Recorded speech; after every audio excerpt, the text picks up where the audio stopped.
ষড়যন্ত্র হচ্ছে, দেশি বিদেশি ষড়যন্ত্র। সেই ষড়যন্ত্রকে আমাদের ঐক্যবদ্ধভাবে প্রতিরোধ করতে হবে এবং আমরা সেই প্রতিরোধের মাধ্যমে আগামী যে নির্বাচন হবে সেই নির্বাচনে আমরা ধানের শীষ মার্কাকে আমরা ঐক্যবদ্ধভাবে আমরা বিজয়ী করব ইনশাআল্লাহ। আমরা বলতে চাই, আমরা সবাই জিয়াউর রহমানের আদর্শের সৈনিক, আমরা বেগম খালেদা জিয়ার আদর্শের সৈনিক। আমাদের আগ্রহ এবং প্রেরণার প্রতীক হলো আমাদের নেতা জনাব তারেক রহমান।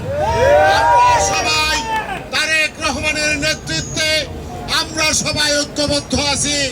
আগামী দিনে আমরা সকলকে তারেক রহমানের নেতৃত্বে ঐক্যবদ্ধ থাকার আহ্বান জানাচ্ছি। আজকে এই সভা থেকে আমি নারায়ণগঞ্জ মহানগর যুবদল, সদর থানা যুবদল এবং বন্দর উপজেলা যুবদল, বন্দর থানা যুবদল এবং সিদ্ধিরগঞ্জ থানা যুবদল সহ সকল ইউনিটকে আমি মহানগর বিএনপির পক্ষ থেকে আপনাদেরকে ধন্যবাদ জানিয়ে আমি আমার বক্তব্য শেষ করছি। আমাদের ঢাকাতে একটি জরুরি মিটিং আছে, চলে যেতে হবে, যার জন্য হয়তো শেষ পর্যন্ত মিছিল শেষ করে যেতাম। সবাইকে ধন্যবাদ। আসসালামু আলাইকুম।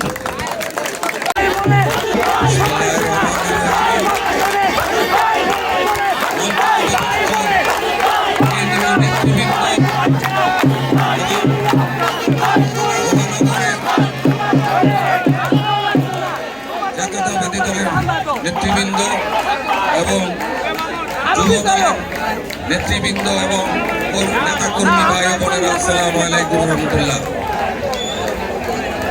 আজকে যুব দলের 47তম প্রতিষ্ঠা বার্ষিকীতে আজকের এই র্যালি আমরা আপনাদের সবাইকে, যুব দলের নেতা কর্মীরা, বন্দর নগর এবং সিদ্ধিরগঞ্জ সহ সারা নারায়ণগঞ্জের নেতৃবৃন্দ যারা কর্মীরা এখানে হাজির হয়েছেন, তাদের সবাইকে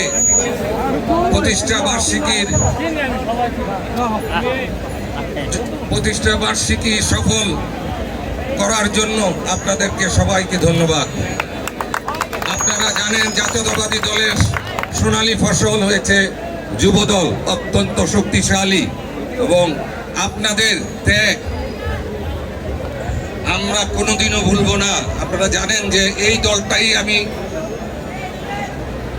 আমার রাজনৈতিক জীবন এই সংগঠনের মাধ্যমেই শুরু করেছি। তাই আমি আপনাদেরকে নিয়ে গর্ব করি। আমার সবচেয়ে বড় দুর্গ, আমাদের সবচেয়ে বড় দুর্গ এই জাতীয়তাবাদী দলের যুব দলের সংগঠন। আমরা বিশ্বাস করি আগামীতে শহীদ প্রেসিডেন্ট জিয়াউর রহমানের আদর্শ এবং খালেদা জিয়া, বেগম খালেদা জিয়ার ত্যাগ এবং তারুণ্যের অহংকার জনাব তারেক রহমান, ভারপ্রাপ্ত চেয়ারম্যান জাতীয়তাবাদী দল, তাদের দিক নির্দেশনায় আমরা ভবিষ্যতে এগিয়ে যাব।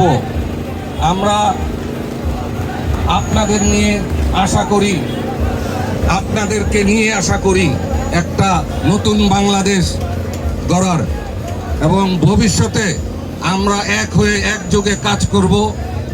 আমাদের ভিতরে কোনো ভেদাভেদ নাই, আমরা ঐক্যবদ্ধ। আমরা কি ঐক্যবদ্ধ? ইনশাআল্লাহ আমরা ঐক্যবদ্ধভাবে জাতীয়তাবাদী দলের জন্য কাজ করব ভবিষ্যতে। আজকে আমার বক্তব্য একটু সংক্ষেপে করতে হচ্ছে। ইতিমধ্যে আপনারা জেনেছেন যে ঢাকা বিভাগকে ভারপ্রাপ্ত চেয়ারম্যান তারেক রহমান সহ স্ট্যান্ডিং কমিটির সদস্যবৃন্দ তারা আমাদেরকে ডেকেছেন। যারা আমরা প্রার্থী, আপনারা আমাদের জন্য দোয়া করবেন। আমাদেরকে ওই জায়গায় যেতে হবে, এই জন্য আমি আমার বক্তব্য শেষ করেই আমি রওনা দিব এবং আপনাদের সফলতা কামনা করে আমি আমার বক্তব্য শেষ করছি। আল্লাহ হাফেজ। বাংলাদেশ জিন্দাবাদ। সংগ্রামী সাথী বন্ধুগণ, সংক্ষিপ্ত 1 মিনিটের বক্তৃতার পর আমাদের র্যালি শুরু।